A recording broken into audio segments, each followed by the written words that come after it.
Thank you very much, Carol, for the kind introduction. Dear organizers, ladies, and the very few gentlemen that are in the room today.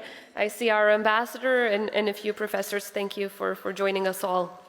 As I often say, when a woman is determined to succeed, there is no power that can stand on her way, no power that can actually hold her back. That couldn't be truer for the group of individuals, the incredible women that have joined us this evening, and I have the honor of speaking in front of tonight. So thank you very much for having me. I want to take this opportunity to thank the organizers for asking me to speak on a subject that is so close to my heart, and that serves as a top priority for my mandate as president of a special country in the heart of Europe, the Republic of Kosovo. A country that in only 15 years as an independent republic has already been led by 2 women presidents. The Republic of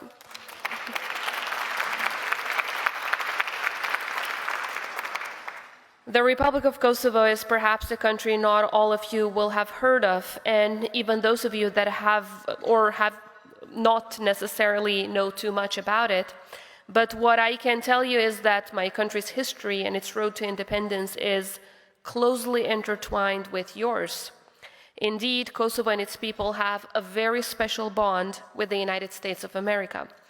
And I can also say that in the history of my country, it is the leadership of women that have marked all over it. Resilient, hardworking, determined, uncompromised women that use their voice fiercely and with conviction through determining milestones throughout our history. 23 years ago, the then US administration, alongside NATO allies, intervened to halt an ongoing genocide in a part of Europe that was undergoing unspeakable sufferings at the hands of a war criminal, Milosevic. We had hoped that this darkness would never descend on Europe or the world again. But today, as we know, with the ongoing, unprovoked, and brutal war against Ukraine, our hopes turned out to be, well, just that, only hopes. Another war landed on European soil, and history is repeating itself in a bit of over 2 decades ago. 2 decades after, in fact. I am confident that the people of Ukraine will prevail, and I'm also confident that victory will have footprints of women's courage and resilience all over it. I'm particularly confident that what comes next after their victory will change the course of our modern history for the better. This was the case for Kosovo. It is our experience and our suffering that has made the people of Kosovo so determined for long-lasting peace and stability. It is the fact that we don't take freedom for granted that drives everyone to always seek to do what is right. This determination to always strive for better and for more stands at the core of our every action and every enacted policy. And it has formed a key pillar in our year of action as part of our Summit for Democracy commitments. Kosovo is today a country of immense progress, in a large part because of the existential support that the United States has provided, alongside my people's will to be free. We don't shy away from the fact that we have made so much progress that we often find many fellow European countries trailing behind us in international indices on democracy and rule of law. But back home, they say that to build a safe home, you need a strong foundation. Kosovo has indeed been built on a very strong foundation. It has one of the most advanced constitutions with regards to human rights, and in just a short time of 15 years of independence, today we top the global charts in rule of law reforms and the promotion and advancement of democracy. The fact that our progress is recognized globally means so much to us, especially because in a little bit over 2 decades, we managed to build our country from ashes that were left behind by the terror of the Milosevic regime. And in pursuing a path set towards continuous improvement, we realize day after day that it can only be done with women as part of every process. with women and gender equality at the center of our every engagement. I am proud to say that although challenges persist, the strides we have made are immense. Today, women form a large and active part of our parliament, and women leaders occupy the top positions in politics. Yet, despite our achievements, with only 2 decades having passed since that brutal war took place, many wounds remain deep and open in our society. To this day, there are over 1,600 families with forcibly disappeared persons still remaining missing from the war, and whose families still yearn for a place to lay a flower.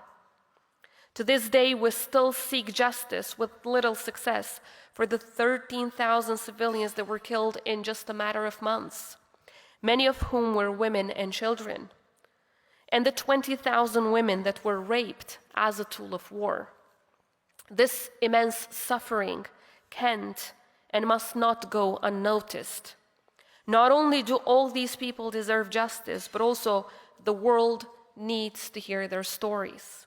It is therefore that I've decided to share the story of Kosovo with the world through the very first international forum organized in Kosovo on women, peace, and security. As I mentioned at the beginning of this address, women have been at the center of every major milestone throughout the history of my country. They were part of the peaceful resistance movement. They actively contributed to our liberation by fighting for freedom. They were instrumental in building institutions after the war, and their contribution is existential as we lead our country and our society to new heights. But bear in mind, this is not the story of women in Kosovo only. This is the story of women all around the world. A story of resistance, persistence, and continuous commitment. And as such, the women, peace, and security agenda hasn't just been something which is a political priority. It is a priority because it touches the everyday lives of our citizens, not just women, but men alike. But of course, the women, peace, and security agenda has been central to my presidency as a commitment to every single woman, man, and child who calls Kosovo home, for a safer, more stable, inclusive, and prosperous nation. That is because it is we, the people of Kosovo, that know all too well the cost of war and the price of peace. As the world rightly focuses on Russia's illegal and outrageous war of aggression against the Ukrainian people, we may be drawn to view the WPS agenda from a European lens only. But the reality is that throughout the world, instability, conflict, war, displacement, discrimination, exclusion, disease, resource scarcity, floods and drought, famine, crime and terrorism continue to be a threat to the most basic human rights of women and girls worldwide, and should alarm each and every one of us. The devastating reality is that women continue to bear the brunt of violence and of war, both in times of peace and in times of conflict. It is therefore paramount, it is actually urgent that they take their rightful place in processes of peace and security. That means ensuring that they are part of key decision-making processes and having a seat at the table, the decision-making table. But that also means participating in a sector that has, unfortunately, traditionally been dominated by men only. As president and under our constitutional system, being the commander-in-chief of our army, and as head of foreign policy in our country, I have made it a priority to ensure women don't just have a seat at the table, but that they are actually heard, and that they are given their rightful leadership roles. Kosovo indeed is a small country, but we have an incredibly important story to tell.